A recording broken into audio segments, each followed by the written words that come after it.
కాశీలో గొప్పది ముక్తి మంటపం. జ్ఞానవాపికి పక్కనే దగ్గరలోనే ఉన్నది ఈ ముక్తి మంటపం. అందులో అడుగుపెట్టి కాసేపు శివనామస్మరణ చేసి శివకథలు చెప్పుకునే వాళ్ళకి ముక్తినిస్తుంది కనుక దానికి ముక్తి మంటపం అని పేరు. సంసార విముక్తి కలగజేస్తుంది.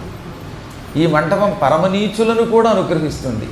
దీనికి ద్వాపర యుగంలో కుక్కుట మంటపం అని కూడా పేరు. దీన్ని ముక్తి మంటపం అంటారు, కుక్కుట మంటపం అంటారు. కోళ్లకు కూడా ముక్తినిచ్చిన గొప్ప మంటపం అది. దీని కథని స్వయంగా శివుడు విష్ణువుకి చెప్పాడు. ఇప్పుడు చెప్పబోయే కథ మళ్ళీ గుర్తుపెట్టుకోండి. శివుడే విష్ణువుకి చెప్పాడు, ఆ తర్వాత పార్వతికి చెప్పాడు. ఆ తర్వాత ఈ కథని షణ్ముఖుడు ఏం చేశాడు, కుమారస్వామి వారు అగస్త్యుడికి లోపాముద్రకే చెప్పాడు. వ్యాసుడు దీన్ని గ్రంథస్థం చేశాడు. నేను మీకు ముఖస్థం చేసి అప్పచెబుతాను. ఒకానొకప్పటి మాట, ఈ కాశీలో